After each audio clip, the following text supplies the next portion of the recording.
Hello friends, ഇന്ന് ഞാൻ share ചെയ്യുന്നത് ഗാർലിക് ബ്രെഡിൻ്റെ റെസിപ്പിയാണ്. സിമ്പിളാണത് ബാക്കി ബ്രെഡുകളെ കമ്പയർ ചെയ്യുമ്പോൾ. ഇത് കുഴച്ചെടുക്കാനായിട്ട് നമുക്ക് അധികം സമയം വേണ്ട, അത്ര ബുദ്ധിമുട്ടില്ല കുഴച്ചെടുക്കാനായിട്ട്. അപ്പോൾ ഇതുവരെ ബ്രെഡ് റെസിപ്പീസ് ഒന്നും ട്രൈ ചെയ്യാത്തവർക്ക് പറ്റിയ ഒരു റെസിപ്പി കൂടിയാണിത്. ഇനി ഓവൻ ഇല്ലാത്തവരാണെങ്കിൽ വിഷമിക്കേണ്ട, ഞാനിന്ന് ഓവനിലല്ല സ്റ്റൗ ടോപ്പിലാണ് ഇത് ബേക്ക് ചെയ്ത് കാണിക്കുന്നത്. അപ്പോൾ ഇത് സിമ്പിളായിട്ട് ഉണ്ടാക്കിയെടുക്കാം. എങ്ങനെയാണ് ചെയ്യാൻ നമുക്ക് നോക്കാം. ബ്രെഡ് ഉണ്ടാക്കാനായിട്ട് ആദ്യം ഒരു പാത്രം എടുത്തിട്ട് അതിലേക്ക് അരിപ്പ വെച്ച് കൊടുത്തിട്ടുണ്ട്. നമുക്ക് ബ്രെഡ് സോഫ്റ്റായിട്ട് വരാനായിട്ട് ഗോതമ്പ് പൊടി ഒന്ന് അരിച്ചെടുക്കണം. അപ്പോൾ ഇതിപ്പോൾ 1 കപ്പ് ഗോതമ്പ് പൊടിയാണ് എടുത്തിരിക്കുന്നത്. ഇതൊന്ന് അരിച്ചെടുക്കാം. ഗോതമ്പ് പൊടി 2 പ്രാവശ്യം ഞാൻ അരിച്ചെടുത്തു. നിങ്ങൾക്ക് ഇങ്ങനത്തെ ബേക്കിംഗ് ഷീറ്റ് ഇല്ലെങ്കിൽ കൗണ്ടർ ടോപ്പിൽ വെച്ചിട്ട് കുഴച്ചെടുത്താൽ മതി. ഇനി നമ്മളിതിലേക്ക് ആവശ്യത്തിനുള്ള ഉപ്പൊന്ന് ചേർത്ത് കൊടുക്കാം. ഇപ്പോൾ ഒരു 1/4 ടീസ്പൂൺ ഉപ്പുണ്ടാവും. നന്നായിട്ടൊന്ന് മിക്സ് ചെയ്തെടുക്കാം. 1 ടീസ്പൂൺ ഒറിഗാനോ ചേർക്കാം.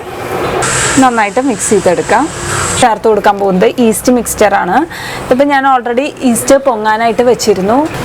1/4 കപ്പ് ചൂടുവെള്ളം എടുക്കുക. കൈയൊക്കെ മുക്കാൻ പറ്റുന്ന ആ ഒരു ചൂട് മതി. അങ്ങനത്തെ വെള്ളത്തിലേക്ക് നമ്മൾ 1 ടീസ്പൂൺ ഷുഗർ ആഡ് ചെയ്ത് കൊടുക്കാം. ഞാൻ ശർക്കരപ്പൊടിയാണ് ചേർത്ത് കൊടുത്തത്. നിങ്ങൾക്ക് ഏത് ഷുഗർ വേണമെങ്കിലും ആഡ് ചെയ്യാം. 1 ടീസ്പൂൺ നന്നായി മിക്സ് ചെയ്തതിന് ശേഷം അതിലേക്ക് ഈസ്റ്റ് ചേർത്ത് കൊടുക്കുക. ഞാനിപ്പോൾ ആക്റ്റീവ് ഡ്രൈ ഈസ്റ്റാണ് ചേർത്തത്, അതുകൊണ്ട് 1/4 ടീസ്പൂൺ ചേർത്ത് കൊടുക്കണം. ഇപ്പോൾ നിങ്ങൾ ഇൻസ്റ്റൻറ്റ് ഈസ്റ്റാണ് ചേർക്കണമെങ്കിൽ 1 ടീസ്പൂൺ ചേർത്ത് കൊടുത്താൽ മതി. ഞാൻ മുമ്പുള്ള ബ്രെഡ് വീഡിയോസിലൊക്കെ ഇത് ഡീറ്റെയിൽ ആയിട്ട് കാണിച്ചിട്ടുണ്ട്, അതുകൊണ്ടാണ് പിന്നെയും ഞാനിത് വീണ്ടും ഈസ്റ്റ് മിക്സ് ചെയ്യുന്നത് കാണിക്കാഞ്ഞത്. അപ്പോൾ അങ്ങനെ ഈസ്റ്റും ഷുഗറും വെള്ളവും കൂടിയിട്ട് നന്നായി മിക്സ് ചെയ്തിട്ട് ഒന്ന് അടച്ച് ഒരു 10 മുതൽ 15 മിനിറ്റ് അടച്ച് വെക്കുക. അപ്പോൾ ഇതുപോലെ പൊന്തി വരും. അത് വേണം നമ്മളിതിലേക്ക് ചേർത്ത് കൊടുക്കാൻ. ഇനിയിപ്പോൾ 10-15 മിനിറ്റ് ഈസ്റ്റ് വെച്ചിട്ടും പൊന്തിയില്ലെങ്കിൽ ആ ഈസ്റ്റ് നമ്മളിതിലേക്ക് ചേർത്ത് കൊടുത്തിട്ട് കാര്യമില്ല, ബ്രെഡ് നന്നായി വരില്ല. അപ്പോൾ നന്നായി പതഞ്ഞ് വന്നാൽ മാത്രമേ നമ്മളിതിലേക്ക് ചേർത്ത് കൊടുക്കാൻ പാടുള്ളൂ.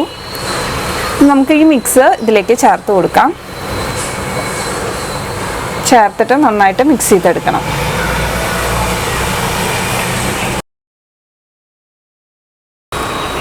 ഒരു 2 ടേബിൾ സ്പൂൺ വെള്ളം ചേർത്ത് കൊടുക്കാം. ആയിട്ട് കുഴച്ചെടുക്കാം.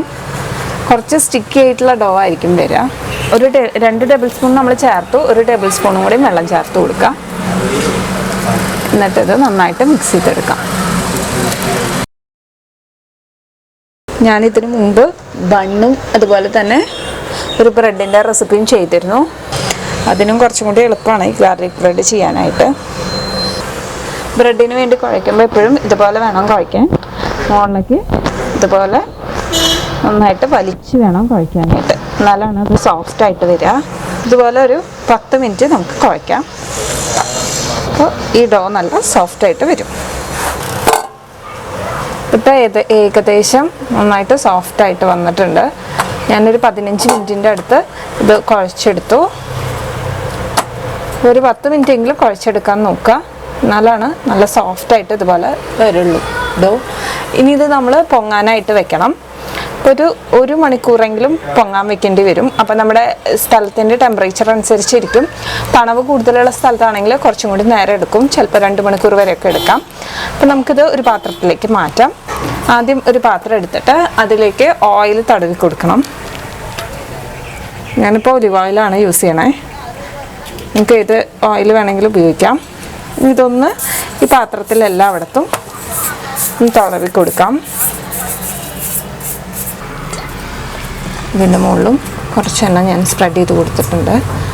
ഇനി ഇത് അടച്ച് നമുക്ക് പൊങ്ങാനായിട്ട് വയ്ക്കാം. 1 മണിക്കൂർ കഴിയുമ്പോൾ ചെക്ക് ചെയ്ത് നോക്കുക. ഡബിൾ ആയിട്ടില്ലെങ്കിൽ കുറച്ചും കൂടി നേരം വയ്ക്കേണ്ടി വരും. നമ്മുടെ ടെമ്പറേച്ചർ അനുസരിച്ചിരിക്കും. ചൂടുകാലമാണെങ്കിൽ പെട്ടെന്ന് പൊങ്ങി വരും. ഇതൊരു നനഞ്ഞ തുണി കൊണ്ടോ അല്ലെങ്കിൽ ഒരു അടപ്പ് കൊണ്ടോ അടച്ചിട്ട് നിങ്ങളുടെ അടുക്കളയിലോ എവിടെയാണോ കുറച്ചും കൂടി ഒന്ന് ചൂടായിട്ടുള്ള സ്ഥലം അവിടെ വയ്ക്കുക. തണവുള്ള സ്ഥലത്താണെങ്കിൽ വേണമെങ്കിൽ ഓവനിൽ വയ്ക്കാം. ബ്രെഡിൻ്റെ ഡോ ഒന്ന് പൊന്തി വരുമ്പോഴേക്കും നമുക്കതിലേക്കുള്ള ഫില്ലിങ് റെഡിയാക്കാം. അതിനായിട്ട് ഞാനിവിടെ ബട്ടർ എടുത്തിട്ടുണ്ട്. ഇതിപ്പോൾ ഒരു 3 ടേബിൾ സ്പൂൺ ബട്ടർ ഉണ്ട്. അപ്പോൾ ഇത് റൂം ടെമ്പറേച്ചറിലുള്ള ബട്ടർ എടുക്കാനായിട്ട് ശ്രദ്ധിക്കുക, എന്നാൽ മാത്രമേ നമുക്ക് നന്നായിട്ട് മിക്സ് ചെയ്തെടുക്കാനായിട്ട് പറ്റുള്ളൂ. ഇനി ഇതിലേക്ക് ചേർത്ത് കൊടുക്കേണ്ടത്, നമ്മളിപ്പോൾ ഉണ്ടാക്കാൻ പോകുന്നത് ഗാർലിക് ബട്ടറാണ്. ഗാർലിക് ബ്രെഡാണല്ലോ ഉണ്ടാക്കുന്നത്. അപ്പോൾ അതുകൊണ്ട് വെളുത്തുള്ളി നന്നായി ചെറുതാക്കി അരിഞ്ഞു വെച്ചിരിക്കുന്ന വെളുത്തുള്ളിയാണ്. ഇതിപ്പോൾ ഞാൻ 1 ടേബിൾ സ്പൂൺ എടുത്തിട്ടുണ്ട്. നന്നായിട്ട് ഗാർലിക്കിൻ്റെ ഫ്ലേവർ വേണം എന്നുള്ളവർക്കാണെങ്കിൽ കുറച്ചും കൂടി കൂടുതൽ ചേർക്കാം. 2 ടേബിൾ സ്പൂൺ വരെയൊക്കെ ചേർക്കാം. ഇത് നന്നായിട്ട് മിക്സ് ചെയ്തെടുക്കാം. ഇനി ഇതിലേക്ക് ചേർക്കേണ്ടത് കൊറിയാൻഡർ ലീവ്സ് ആണ്, മല്ലിയില ഞാൻ ചെറുതാക്കി അരിഞ്ഞു വെച്ചിട്ടുണ്ട്. അത് ചേർത്ത് കൊടുക്കാം. ഒരു 2 ടേബിൾ സ്പൂൺ വേണം. അപ്പോൾ അത് ചേർത്ത് കൊടുക്കുകയാണ്. ചേർത്ത് കൊടുത്ത് നന്നായിട്ട് മിക്സ് ചെയ്തെടുക്കാം. ഇതിലേക്ക് ചേർക്കുന്നത് ചില്ലി ഫ്ലേക്സ് ആണ്, അതായത് നമ്മുടെ ചുവന്ന മുളക് പൊടിച്ചത്. ഒരു 1/2 ടീസ്പൂൺ വരെ ചേർത്ത് കൊടുക്കാം. ഇതും കൂടി ഒന്ന് മിക്സ് ചെയ്തെടുക്കാം. സോൾട്ടഡ് ബട്ടറാണ് എടുത്തിരിക്കുന്നതെങ്കിൽ അതിൽ നമുക്ക് ഉപ്പ് ചേർത്ത് കൊടുക്കേണ്ട ആവശ്യമില്ല. അല്ലെങ്കിൽ നമുക്കൊരു നുള്ളു ഉപ്പ് ചേർത്ത് കൊടുക്കാം. കുറച്ച് ചേർത്താൽ മതി.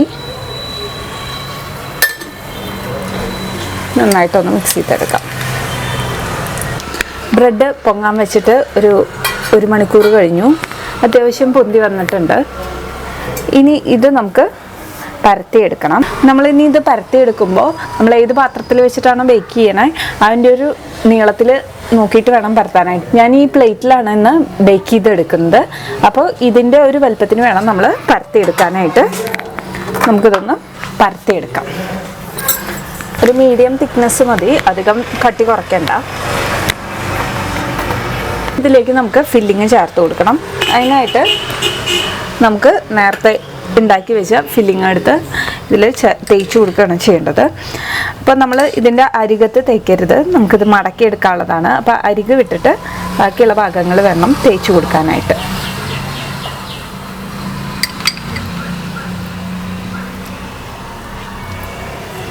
ഫില്ലിങ് കുറച്ച് ബാക്കി വെക്കണം. നമ്മളിത് ഇതിൻ്റെ മുകൾ ഭാഗത്തും ഒന്ന് സ്പ്രെഡ് ചെയ്ത് കൊടുക്കാനുള്ളതാണ്. അപ്പോൾ കംപ്ലീറ്റ് ഇവിടെ തേച്ച് കൊടുക്കരുത്. ചീസ് വേണ്ടവർക്ക് ചേർക്കാം, ചേർത്തില്ലെങ്കിലും കുഴപ്പമില്ല. ഞാൻ കുറച്ച് ചീസ് എടുത്ത് വെച്ചിട്ടുണ്ട്. മോസറല്ല ചീസ് ഉള്ളവർക്ക് അത് ചേർത്ത് കൊടുക്കാം. ഞാനിപ്പോൾ സാധാരണ ചീസ് സ്പ്രെഡായിട്ട് നമുക്ക് ഷീറ്റായിട്ട് കിട്ടില്ലേ, അതാണ് ഒന്ന് പൊട്ടിച്ച് വെച്ചിരുന്നു, അതാണ് ചേർത്ത് കൊടുക്കുന്നത്. അപ്പോൾ അളവൊക്കെ നിങ്ങളുടെ ഇഷ്ടത്തിനനുസരിച്ചിട്ട് ചേർത്ത് കൊടുക്കാം. ചീസ് ചേർത്തില്ലെങ്കിലും കുഴപ്പമില്ല, അതിന് പകരമായിട്ട് എന്തെങ്കിലും ഫില്ലിങ് ചേർക്കാം.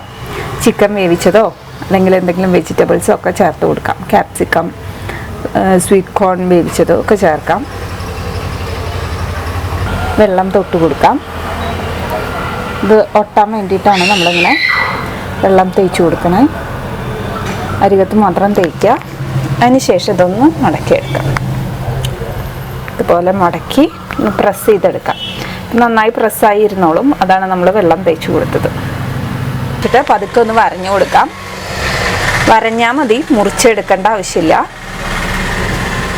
അപ്പോൾ നമുക്ക് ബേക്ക് ചെയ്ത് വരുമ്പോൾ ഇത് എടുക്കാനായിട്ട് എളുപ്പമുണ്ടാവും. ഇനി ഇത് ബേക്ക് ചെയ്യാനായിട്ട് ഞാൻ ഈ പ്ലേറ്റിൽ കുറച്ച് ഗോതമ്പ് പൊടി ഇട്ട് ഒന്ന് തട്ടി കൊടുക്കുന്നുണ്ട്. ഗോതമ്പ് പൊടി ഇതുപോലെ ഇട്ടിട്ട് എല്ലായിടത്തേക്കും ഒന്ന് തട്ടി കൊടുക്കുക, അടി പിടിക്കാണ്ടിരിക്കാനാണ്. അപ്പോൾ നിങ്ങൾ ബേക്ക് ചെയ്യുന്നത് ഇതുപോലത്തെ പ്ലേറ്റിലാണെങ്കിൽ കുറച്ച് കട്ടിയുള്ള പ്ലേറ്റ് എടുക്കുക, അല്ലെങ്കിൽ ചിലപ്പോൾ അത് അടി പിടിക്കും. നമ്മളിത് പതുക്കെ എടുത്ത് ഈ പ്ലേറ്റിലേക്ക് വെക്കുകയാണ്. ഇനി ഇതിലേക്ക് നമ്മൾ നേരത്തെ മാറ്റി വെച്ചിരുന്ന ആ ബട്ടർ ബാക്കിയുള്ളത് കുറച്ച് സ്പ്രെഡ് ചെയ്ത് കൊടുക്കാം.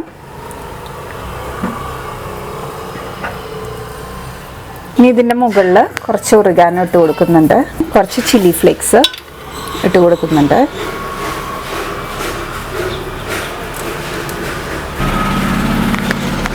ഇത് ഓവനിൽ ബേക്ക് ചെയ്യുന്നവരാണെങ്കിൽ ഒരു 200 ഡിഗ്രിയിൽ ഓവൻ പ്രീ ഹീറ്റ് ചെയ്യുക. അതിനുശേഷം ഒരു 10 to 15 മിനിറ്റ്സ് ആണ് എടുക്കുക ഇത് ബേക്ക് ചെയ്ത് കിട്ടാനായിട്ട്. നമുക്കിതിന് സ്റ്റൗ ടോപ്പിൽ ബേക്ക് ചെയ്തെടുക്കാം. ബേക്ക് ചെയ്യാനായിട്ട് ഞാൻ ഇതുപോലെ ഒരു ചീഞ്ചട്ടി എടുത്തിട്ടുണ്ട്. ഇനി ഇതിലേക്ക് ഉപ്പ് ചേർത്ത് കൊടുക്കാം. അപ്പോൾ ഞാൻ മുമ്പ് ഓൾറെഡി ബേക്ക് ചെയ്യാൻ യൂസ് ചെയ്ത ഉപ്പ് തന്നെയാണ് ചേർത്ത് കൊടുക്കുന്നത്. അപ്പോൾ ഏകദേശം 1 കപ്പ് ഉപ്പുണ്ട്. സ്റ്റാൻഡ് വെച്ച് കൊടുക്കാം. സ്റ്റാൻഡ് ഇല്ലെങ്കിൽ ഒരു ബൗള് കമഴ്ത്തി വെച്ച് കൊടുത്താലും മതി, ഏതെങ്കിലും ഒരു പാത്രം. കുറച്ച് ഹൈറ്റിലിരിക്കണം നമ്മൾ ബേക്ക് ചെയ്യുന്നത്, അതിന് വേണ്ടിയിട്ടാണ്. ഇനി ഇത് അടച്ച് വെച്ചിട്ട് ഒന്ന് പ്രീ ഹീറ്റ് ചെയ്യണം. പാത്രം ഒന്ന് ചൂടായി വരണം. അപ്പോൾ ഹൈ ഫ്ലെയിമിൽ ഒരു 10 മിനിറ്റ് ഈ പാത്രം ഒന്ന് പ്രീ ഹീറ്റ് ചെയ്യുക ആദ്യം. ഇതിപ്പോൾ 10 മിനിറ്റായി ഞാൻ പ്രീ ഹീറ്റ് ചെയ്യാൻ വെച്ചിട്ട്. ഇനി നമുക്കിത് തുറക്കാം. നല്ല ചൂടായിട്ടിരിക്കുകയായിരിക്കും. ഇനി ഇതിലേക്ക് വേണം നമ്മൾ നമ്മുടെ പാത്രം വെച്ച് കൊടുക്കാനായിട്ട്. ഇത് അടച്ചു വയ്ക്കാം. ഇനി ഹൈ ഫ്ലെയിമിലുണ്ടായിരുന്നത് നമ്മൾ മീഡിയം ഫ്ലെയിമിലേക്ക് മാറ്റണം. ഇതിനൊരു 15 to 20 മിനിറ്റ്സ് എടുക്കും. നമ്മുടെ തീയൊക്കെ അനുസരിച്ചിരിക്കും. മീഡിയം ഫ്ലെയിമിൽ ബേക്ക് ചെയ്തെടുക്കുക. 15 മിനിറ്റ്സ് കഴിയുമ്പോൾ ചെക്ക് ചെയ്ത് നോക്കുക. ഇതിപ്പോൾ ഒരു 20 മിനിറ്റ് ആയി ഞാനിത് ബേക്ക് ചെയ്യുന്നു. ഇനി നമുക്കിതൊന്ന് തുറന്നിട്ട് നോക്കാം ആയിട്ടുണ്ടോ എന്നുള്ളത്. ഇതിപ്പോൾ നന്നായിട്ട് ബേക്കായി വന്നിട്ടുണ്ട്. കാണുമ്പോൾ മനസ്സിലാവും. ആവശ്യമുണ്ടെങ്കിൽ ഒന്ന് തൊട്ട് നോക്കി അറിയാം. നല്ല സോഫ്റ്റാണ്. അപ്പോൾ ഇതിനി നമുക്ക് ഒന്ന് ചൂടാറിയതിന് ശേഷം നമുക്ക് സെർവിങ് പ്ലേറ്റിലേക്ക് മാറ്റാം. കുറച്ചും കൂടി സിമ്പിളാണ് ബാക്കി ബ്രെഡിനേക്കാളും. അപ്പോൾ എല്ലാവരും ഒന്ന് ട്രൈ ചെയ്ത് നോക്കുക. ഇനി ഇതുപോലെയുള്ള സിമ്പിളായിട്ടുള്ള റെസിപ്പീസായിട്ട് ഞാൻ വരാം. അപ്പോൾ നിങ്ങൾ എൻ്റെ ചാനൽ സബ്സ്ക്രൈബ് ചെയ്തിട്ടില്ലെങ്കിൽ താഴെയുള്ള സബ്സ്ക്രൈബ് ബട്ടണിൽ ഒന്ന് ക്ലിക്ക് ചെയ്യൂ. അതുപോലെ തൊട്ടടുത്തുള്ള ബെല്ലൈക്കൺ കൂടി പ്രസ് ചെയ്യുകയാണെങ്കിൽ ഞാൻ വീഡിയോസ് ഇടുമ്പോൾ അത് നിങ്ങൾക്ക് നോട്ടിഫിക്കേഷനായിട്ട് കിട്ടും. നമുക്കിനി അടുത്ത വീഡിയോയിൽ കാണാം. നന്ദി, നമസ്കാരം.